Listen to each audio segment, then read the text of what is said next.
ഓടക്കുള്ളിൽ സംസ്ഥാന തലത്തിൽ മത്സരിച്ച മോന്റെ പേര് സാരംഗ് ഇപ്പൊ നമുക്ക് വേണ്ടി ഒരു ചെറിയ പെർഫോമൻസ് കാഴ്ചവെക്കും. ഒപ്പം സാരംഗിന്റെ ചേട്ടനുണ്ട്. ചേട്ടന്റെ പേരെന്താ?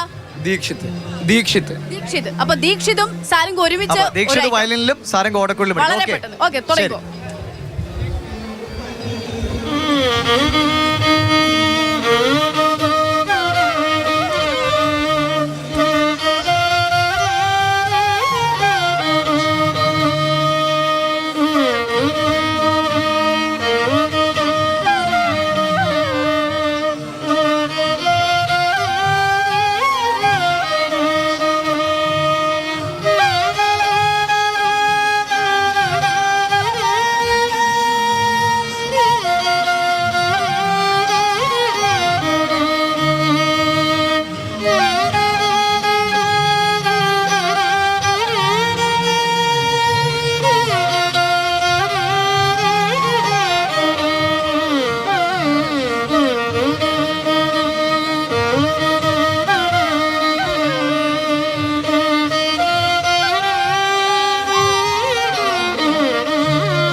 അച്ഛന്റെ പേരെന്തായിരുന്നു?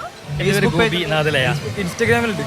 അപ്പൊ എനിക്ക് തോന്നുന്നു ചേട്ടനും അനിയനും ഉള്ളതുകൊണ്ട് നിങ്ങൾക്ക് ഒരു ബാൻഡായിട്ട് തന്നെ മുന്നോട്ട് പോകുന്നതാണ്. അച്ഛനുണ്ട്. അപ്പൊ രണ്ട് മിടുക്കന്മാരായവരെ കെട്ടി ഗംഭീരമായിട്ട് ഇവരുടെ കലാ ജീവിതം മുന്നോട്ട് പോകും. ഓക്കെ, നമുക്ക് സമയക്കുറവ് വേണ്ടാണ്. പെട്ടെന്ന് അക്ഷയ കുറച്ച് മിടുക്കികളെ പെട്ടെന്ന് പറ്റും. മോളെ പേര് പറ. നന്ദന. സംസ്കൃതം പതിഞ്ചൊല്ലിൽ HS. Fida Fathima. Arabic quiz. Riniya. HS Arabic പദ്യം. എങ്ങനെയുണ്ട് നിങ്ങൾക്ക് കലോത്സവത്തിനെ കുറിച്ച് പെട്ടെന്ന് രണ്ടുപേരും പറഞ്ഞേ? എങ്ങനെയുണ്ടായിരുന്നു കലോത്സവം? പെട്ടെന്ന് പറ. വളരെ നല്ലതായിരുന്നു. ഞാൻ TVM ഉള്ളതാണ്, ട്രിവാൻഡ്രം ഉള്ളതാണ്. അപ്പോൾ തന്നെ ഭയങ്കര രസമായിരുന്നു. നല്ലൊരു വൈബായിരുന്നു കേട്ടോ കലോത്സവം ഒക്കെ കാണാൻ. നല്ല നിലവാരമുള്ള മത്സരമാണ്. വർഷം കൂടുന്നവരും ടൈറ്റായി നിലവാരമുള്ള അഭിപ്രായ പ്രകടനം. നല്ല ടൈറ്റ് ആയിട്ടുള്ള കോമ്പറ്റീഷൻ ആയിരുന്നു. ഓരോരുത്തരും ഓരോരോ സബ്ജക്റ്റ് ഒക്കെ എടുത്തിട്ടാണ് നമ്മൾ പൊളിച്ചെടുക്കും. ഓക്കെ, അപ്പൊ നിങ്ങൾക്ക് എല്ലാവിധ ആശംസകൾ നേരുന്നു. ഗംഭീരമാവട്ടെ ഇനിയുള്ള വർഷങ്ങളൊക്കെ. ഓക്കെ.